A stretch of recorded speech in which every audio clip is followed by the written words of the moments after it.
Welcome back to Smoke Signals, everyone. I'm Matt Montgomery, along with head football coach Wayne Coleman. Fighting Indians on the road last week against Pine Tree. Coach, I don't think you could have played a better first half, at least according to script. I mean, it went exactly the way you wanted. I know they got the touchdown with 12 seconds to go ahead by one, but you ran the ball well, you controlled the football, you limited their possessions because they had such a powerful offense. Great first half, second half, third quarter had some plays in it that just didn't work out for you. Yeah, the kids really executed the plan well the first half.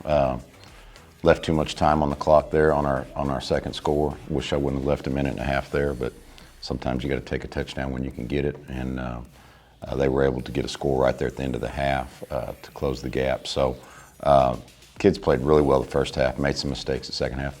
You know, you said going into the game, I think you said right here last week that, you know, you had to control the football, you had to run the ball better. And boy, you certainly did that. You know, Hinojosa came in and had some great carries, and of course Aaron ran his hard way that he always does, and offensive line just continues to get better. They do, and we knew going into the game that it was going to be a matter of how you're going to slow their offense down, and one way to do that is to keep the ball away from them. One of the weaknesses of their team is their run defense, so that was a good matchup for us. We felt good about that going in. Third quarter, you come out, you get the football, and you go for it on fourth down. You don't have any fake punt that didn't work out. You know, those are the kind of plays right there, Coach. It seems like some of these games seem to be turning on just one or two plays. And that's the way football is. Yeah, it is. The team that makes the plays, you know, in the critical moments. You know, you think back to our win against Palestine and the plays we made on fourth down. I mean, we were 7 out of 10 on fourth down in that game. So you've got to be able to convert on those important plays. Two short fields they had, they converted them for scores, but then you kept the pace up. You scored, you kept that 2 touchdown differential throughout the game, and boy, their quarterback Freeman was everything that we thought he was going to be. He is. I call him a high school Johnny Manziel, a little guy that can run around, can throw just good enough to hurt you. That's not what they want to do with him. He can really run the ball well. Most likely the MVP of the district right now, I think. Yeah, it's going to be between him and the Marshall quarterback, who we get to play this week. Speaking of which, Marshall, always talent, always have the speed. They lost their starting quarterback. He transferred out after the first ball game, but boy, Savion Williams, you're talking about, the quarterback from Marshall, he's pretty special. We're going to talk more about him in a minute, but right now let's look at some of the highlights from the Pine Tree game. This is Clater's 9-yard zone read keeper. Lucky just puts it in there, boy. Yeah, he ran hard on that one. O-line did a great job, big hole there. And Casey Kennedy, boy, he's really becoming a baller here on defense, knocking this away right here. He's had a great season for us and great play right there. There's Aaron Richardson, one of his hard runs. Yeah, they were double covering Chris out there. You see Chris holding on to the stalk block there for a long time. Our receivers did a great job of blocking. Here's the little slant play that's so hard to stop with Carpenter. Finally got single coverage out there and took advantage of that. Good throw by Patrick. Nice double move here by Freeney. Gets past him all alone. Yeah, Jalen is really quick, and on those double moves, he can get some big separation. Good decision by Tyrese right here to cut back against the grain, as they say. This is one of the few plays that we've had this year where things break down and we actually make something out of nothing, and Tyrese did a great job right there. And here's our congratulations play of the game, the hook and ladder TD, Clater.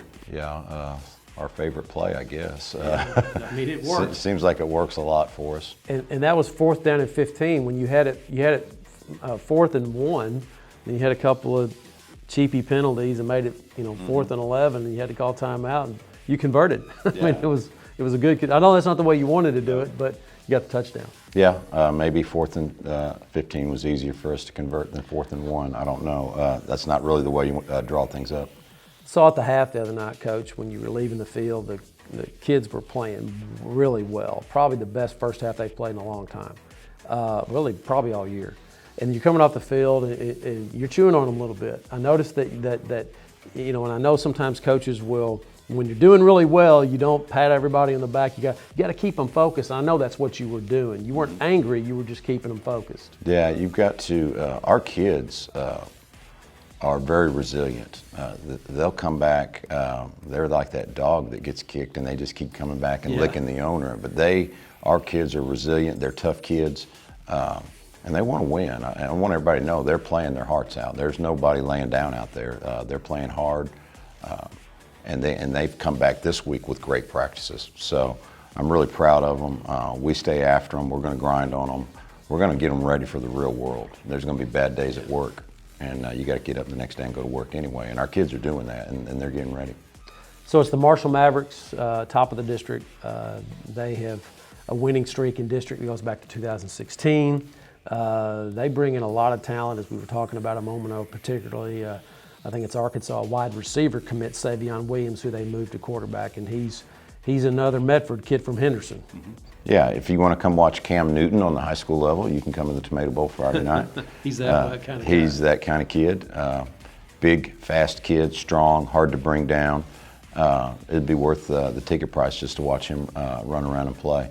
But we've got a plan, and we're going to move some kids around defensively to put ourselves in better positions to try to contain his athleticism, and then on offense, try to do the same thing, keep the ball away from him. Yeah, and again, back to the offensive line, these guys just continue to get better and better, and I really like the way that Aaron Richardson put his head down. I mean, I think he knocked a guy out the other night running over him. Really like the way that he's starting to come on, and boy, Hinojosa, what a find, and Bryson's coming in, and isn't that the key, just to keep the ball away from Marshall? No, for sure. When you have teams that are that talented on the offensive side of the ball, you've got to help your defense out, and our run game has got to step up, and we've got to keep building on that. All three of our running backs are tough runners. None of them are going to take it to the house and score a 70-yard touchdown. They're not going to outrun any defenses, but they're not afraid to run over some people on defense. You know, Coach, it's no secret. Everybody's covering Chris Carpenter. I mean, I think last week he only had maybe 4 touches or something like that. What are you going to do to try to involve him more in the game? We got to be careful about worrying too much about that. Part of what happened to open up the run game last week was double coverage.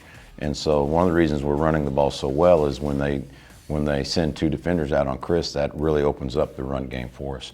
So we can't get too concerned about it. We just got to be ready to strike when we get the single coverage. So it's kind of an organic thing. If it's there, it's there. If it's not, we got to do something else. Yeah, the other players have to step up and make. And they have. Many of them have. They have. And Chris was out a little bit the other night, a little banged up, and Freeney stepped in there and made a big play.